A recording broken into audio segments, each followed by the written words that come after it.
وخالتي وابويا وجدي. عايزه اتهزق يا اخي. كم دقيقة؟ 75.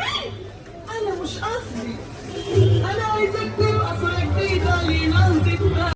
اهلا بكم في فيديو جديد. رمضان قرب، كل سنه وانتم طيبين. وكل سنه العتبه وحاره اليهود بيكونوا اول مكان الناس بتفكر ان هي تروح فيه عشان تجهز البيت بتاعهم من زينه رمضان. طبعا انا اول ما دخلت المنطقه حسيت طبعا ان في ريحه رمضان كده مستقبلاني، والزحمه والحركه والالوان والانوار في كل حته. الجوله صحيح هنا يعني بتحس كده مش عشان تشتري بس، لا كمان بيحسسك باجواء رمضانيه جميله جدا. في ناس كتير بتبدا تسال على الحاجه قبل ما تروح تشتريها عشان تبقى عندها فكره الاول الاسعار ايه، وبعد كده بتبدا تروح ان هي تشوف الحاجه اللي هي عايزاها وتبدا تشتريها. المكان فعلا الصراحه يا جماعه فيه كل حاجه تتخيلوها، من زينه لانوار لفوانيس صغيره وفوانيس كبيره. اشكال كتيره جدا موجوده في المكان، وكمان الاسعار هناك حلوه جدا. بس عايزه اقول لك ان انت قبل ما تشتري من اي حد حاولي ان انت تعملي جوله وكده وتلفي وتشوفي الاسعار الاول في كل مكان بكام. وعلى فكره ان انت ممكن تخفضي السعر شويه مع التاجر، لان طبعا هناك الاسعار على فكره من سعر الجمله بس قطعي. يعني انت بتشتري الحاجه اللي بتشتريها تحس ان انت شاريها بسعر الجمله. طبعا في اسعار هناك بتبدأ طبعا ب25 جنيه لحد مثلا 150 جنيه، دي بالنسبة للفوانيس الصغيرة بتاعة الاطفال. كمان في اشكال كتيرة وفوانيس متوسطة، في كمان انوار واشكال شيك جدا. لما بتيجي تحطي على الحاجة على السفرة او شبابيك، الاسعار بتاعتها بتبدأ من 180. انا بتكلم طبعا على الفوانيس 180 ل 450 جنيه. والفوانيس الكبيرة بقى اللي الناس بتعلقها في البلكونات والمداخل تبدأ من 500 جنيه لحد 1200 جنيه.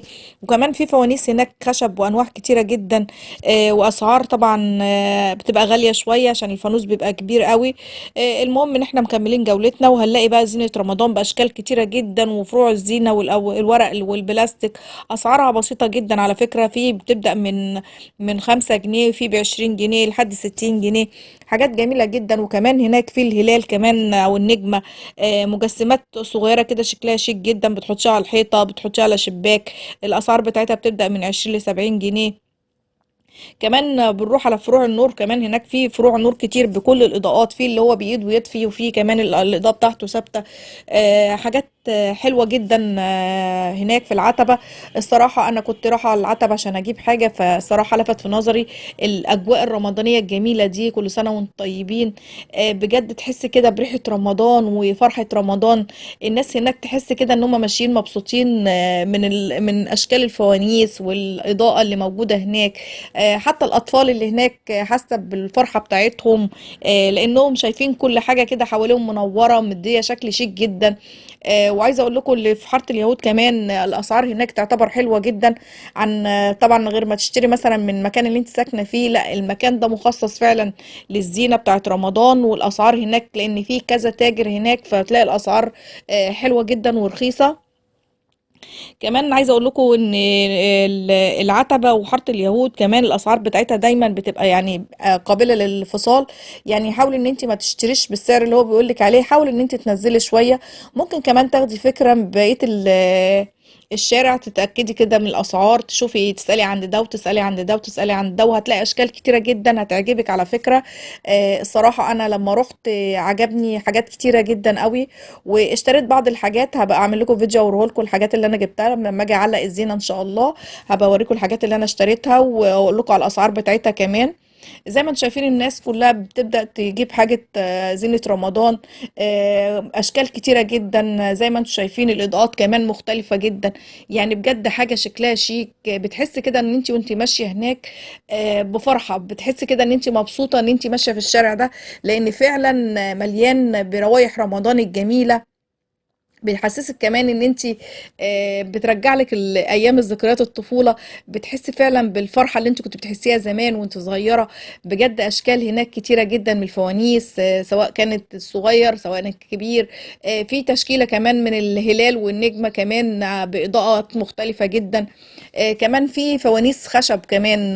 في ناس بتحب الفوانيس الخشب، وفي ناس بتحب الفوانيس اللي هي البلاستيك، في ناس بتحب الفوانيس اللي هي معمولة من ازاز. في تشكيلة كبيرة هتعجبك، في كل الانواع الفوانيس موجودة هناك. انت شوفي بس حاولي ان انت تروحي قبل الزحمة، وهتلاقي كل حاجة متوفرة هناك. وزي ما قلت لكم نحاول ان احنا نسأل عند كذا تاجر قبل ما نشتري الحاجة بتاعتنا. وزي ما قلت لكم ان السعر هناك مقابل ان انت تقدري تتفاصلي فيه شوية، يعني مش ما يقولك مثلا السعر دوت مثلا 150 تشتري الحاجة ب150، لا حاولي ان انت تنزلي معاه شوية. لا اما ان انت زي ما قلت لك تروحي تلفي في الشارع كله وتشوفي الاسعار كلها عاملة ازاي. لو لقيتي فيه اختلاف في الاسعار تبقي عارفة، علشان ما تشتريش من اول واحد يقابلك يعجبك الحاجة من عنده وتبدأي تشتريها على طول. لا روحي عند كذا تاجر وشوفي هناك اشكال حلوة قوي بجد. يعني انت لما تروحي هناك هتلاقي في كمان الزينة الورق كمان اشكال حلوه جدا. الواحد بيبدا من الكيس فرع الزينه وبيبدا من 5 جنيه.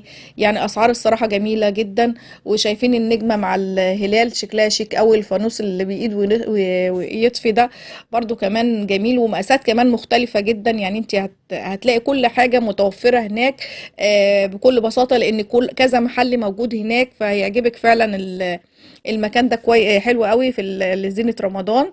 اتمنى يكون الفيديو عجبكم، ولو عجبكم يا ريت ما تبخلوش بقى عليا في لايك وشير للفيديو واشتراك في القناة. اتمنى كده يكون فيديو عجبكم، وكل سنة وانتم طيبين ورمضان كريم بإذن الله علينا جميعا.